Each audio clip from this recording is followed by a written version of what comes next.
বন্দিশালায় রবীন্দ্র জয়ন্তী, অমলেন্দু দাশগুপ্তের রচনা। 25শে বৈশাখ কবিগুরু রবীন্দ্রনাথের 70 বৎসর পূর্ণ হইবে। সমগ্র জাতি এই উপলক্ষে তাঁহার জন্মজয়ন্তী উৎসবের আয়োজনে ব্যাপৃত হইয়াছে। বিরাট ব্যাপার ও বিরাট উৎসব, তাই অনুষ্ঠানের তারিখটি জয়ন্তী উৎসবের কর্তৃপক্ষ পিছাইয়া দিয়াছিলেন। আমরা ঠিক করিলাম যে 25শে তারিখেই আমরা কবিগুরুর জয়ন্তী উৎসব পালন করিব। পড়াশোনা আমার খুব বেশি এমন অহংকার আমি করি না। আপনাদের আশীর্বাদে যতটুকু বিদ্যাচর্চার দুর্ভোগ আমার হইয়াছে, তাহাকে ভিত্তি করিয়াই আমার রবীন্দ্রনাথ সম্পর্কে প্রথম অভিমতটি ব্যক্ত করিতেছি। আমার ধারণা, ব্যাসদেবের পর ভারতবর্ষে এত বড় সাহিত্যিক প্রতিভা আর আসেন নাই। যুক্তি দিয়া এ ধারণার পরিবর্তন আপনারা করিতে পারিবেন না। আমি যাহা বুঝিয়া রাখিয়াছি তাহার রদবদলের অবকাশ নাই। আমার দ্বিতীয় ধারণা, বর্তমান যুগে উপনিষদের এত বড় ভাষ্যকার আর কেহ আসেন নাই।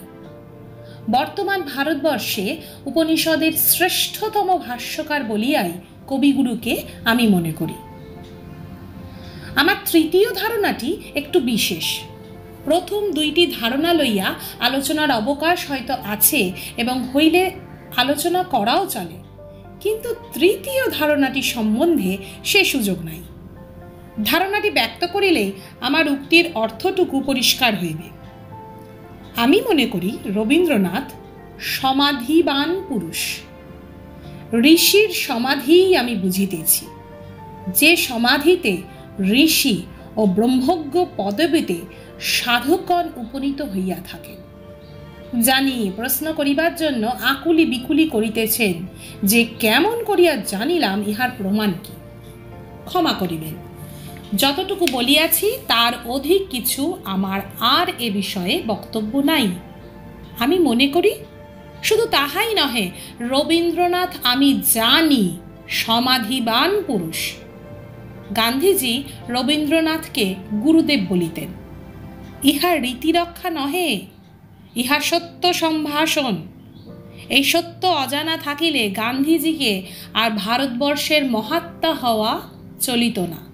ভারতবর্ষের মহাত্মা যাহাকে গুরুদেব বলিয়া ডাকিয়া গিয়াছেন, তিনি প্রকৃতই গুরুস্থানীয় ছিলেন। রবীন্দ্র জয়ন্তীর আয়োজন চলিতে লাগিল। এই উৎসবের সমস্ত ব্যবস্থা ও আয়োজনের মূলে ছিলেন ভূপেনবাবু, মানে ভূপেন রক্ষিত। ভবেশবাবু অর্থাৎ ভবেশ নন্দী তখন ছিলেন আমাদের সাহিত্য সভা ও লাইব্রেরির সেক্রেটারি।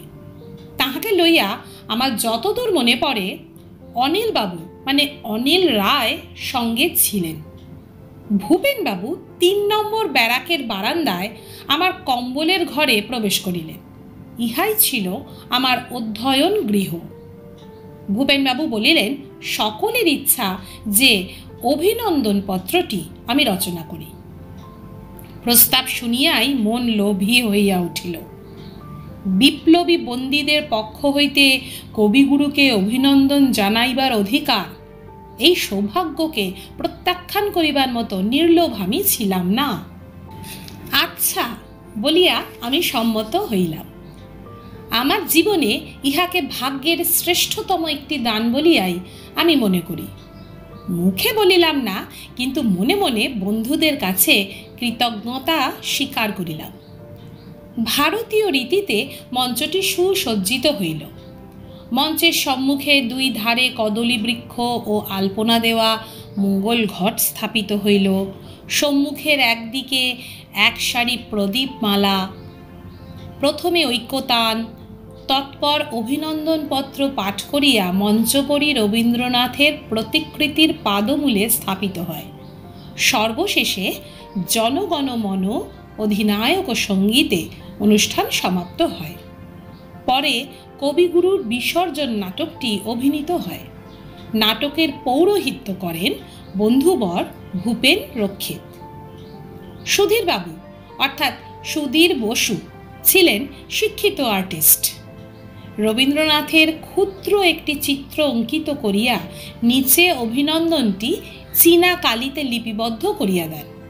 একটি বাঁশের নলের আধারে অভিনন্দন পত্রটি রবীন্দ্রনাথের নিকট প্রেরিত হয়। রবীন্দ্র জয়ন্তী কমিটির পক্ষ হইতে অমল হোম মহাশয় এক পত্রে জানান যে অভিনন্দনটি কবিকে মুগ্ধ করিয়াছে। তিনি প্রত্যুত্তরে একটি প্রত্যভিনন্দন কবিতা লিখিয়াছেন। কবির স্বহস্তে লিখিত প্রত্যভিনন্দনটি অভিনন্দন রচয়িতাকেই যেন দেওয়া হয়, ইহাই কবির ইচ্ছা। দুর্ভাগ্যবশত কবির স্বহস্তের সেই প্রত্যাভিনন্দন পত্রটি পৌঁছিতে পারে নাই। পরে জানিয়াছি লেখাটা বক্সা ক্যাম্পের অফিস হইতে কবির নিকট ফিরিয়া গিয়াছে। কবি লেখাটা শ্রীযুক্ত অমল হোমকে দিয়াছেন, এখন তাহা শ্রীযুত হোমের নিকট আছে।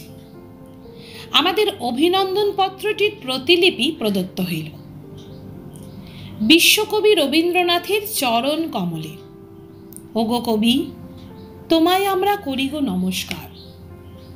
সুদূর অতীতের যে পুণ্য প্রভাতক্ষণে তোমার আবির্ভাব, আজ বাংলার সীমান্তে নির্বাসনে বসিয়া আমরা বন্দিদল তোমার সেই জন্মক্ষণটিকে বন্দনা করি আর স্মরণ করি বিরাট মহাকালকে, যিনি এই ক্ষণটির দ্বারপথ উন্মুক্ত করিয়া এই দেশের মাটির পানে তোমাকে অঙ্গুলি ইঙ্গিতে পথ দেখাইয়াছেন।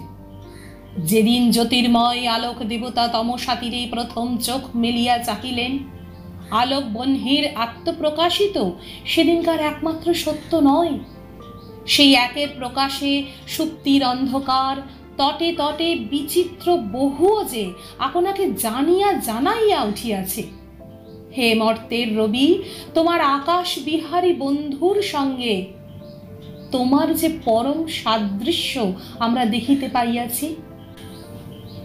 তুমি নিজেকে প্রকাশ করিয়াছ, তাই তো বিস্মৃতির অখ্যাত প্রদেশে আমাদের মাঝে আলো জ্বলিয়া উঠিয়াছে। হে ঐশ্বর্যবান, তোমার মাঝে জাতি আপন ঐশ্বর্যের সন্ধান পাইয়াছে।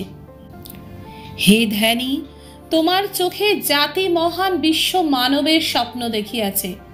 হে সাধক, তোমার হাতে জাতি আপনার সাধনার ধন গ্রহণ করিয়াছে, তাই কি তুমি প্রত্যেকের পরমাত্মীয়? হে ঋষি, তোমার জনমক্ষণে এই বাংলায় জনম গেহে সমগ্র জাতির জন্ম জয়ধ্বনি বাজিয়া উঠিয়াছিল। অজাত আমরা সেদিন অজানা নিহারিকা পুঞ্জের মাঝে না জানিয়াও শিহরিয়া উঠিয়াছিলাম।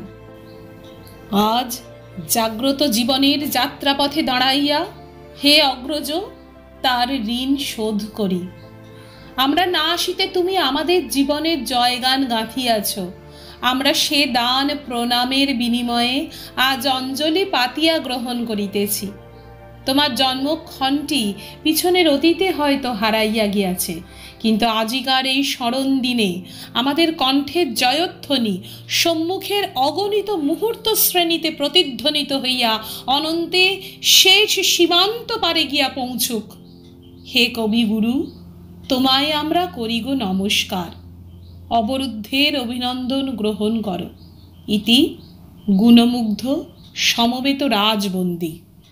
বক্সা বন্দি শিবির, 25শে বৈশাখ 1338। আমাদের অভিনন্দনের প্রত্যুত্তরে কবিগুরু পাঠাইলেন প্রত্যভিনন্দন। ঋষি কবির প্রত্যভিনন্দন। আমরা স্বভাবতই একটু বিহ্বল হইয়া পড়িয়াছিলাম। অভিনন্দনের উত্তর হয়তো একটা তিনি দিতে পারেন, কিন্তু তাই বলিয়া বিনিময়ে তিনিও আমাদের জন্য অভিনন্দন পাঠাইবেন, ইহা বস্তুতই আমরা আশা করি নাই। বুঝিলাম বাংলার বিপ্লবীদের প্রণাম বাংলার কবিকে সত্যই বিচলিত করিয়াছে। কাজেই এই অগ্নি প্রণামের প্রত্যুত্তরে ঋষির অভিনন্দন উৎসারিত হইয়াছে বিপ্লবীদের জন্য নয়, বিপ্লব শক্তির জন্য। কবিগুরু প্রত্যুত্তরে জানাইলেন প্রত্যভিনন্দন বক্সা দুর্গের রাজবন্দীদের প্রতি। নিশীথের লজ্জা দিল অন্ধকারে রবির বন্দন, পিঞ্জরে বিহঙ্গ বাঁধা সঙ্গীত না মানিল বন্ধন। ফোয়ারার রন্ধ্র হতে উন্মুখর ঊর্ধ্বস্রোতে বন্দি বাড়ি উচ্চারিল আলোকের কি অভিনন্দন।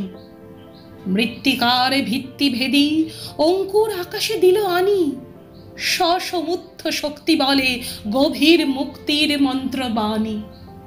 মহাক্ষণের উদ্রাণীর কি বর লোভিল বীর, নৃত্য দিয়ে বিরচিল অমর্ত নরের রাজধানী। অমৃতের পুত্র মোরা কাহারা শোনালো বিশ্বময়, আত্মবিসর্জন করি আত্মারে কে জানিল অক্ষয়। ভৈরবের আনন্দেরে দুঃখেতে জিনিল কে রে, বন্দির শৃঙ্খল ছন্দে মুক্তের কে দিল পরিচয়। শ্রী রবীন্দ্রনাথ ঠাকুর, দার্জিলিং, 19শে জ্যৈষ্ঠ 1338। কবিগুরু এই প্রত্যভিনন্দন যত সাময়িক কালের জন্যই হোক, বন্দীদের একটু বিশেষভাবে আত্মসচেতন করিয়া তুলিয়াছিল, এইটুকু আমার মনে আছে। আমার নিজের কথা পূর্বেই একটু ব্যক্ত হইয়াছে।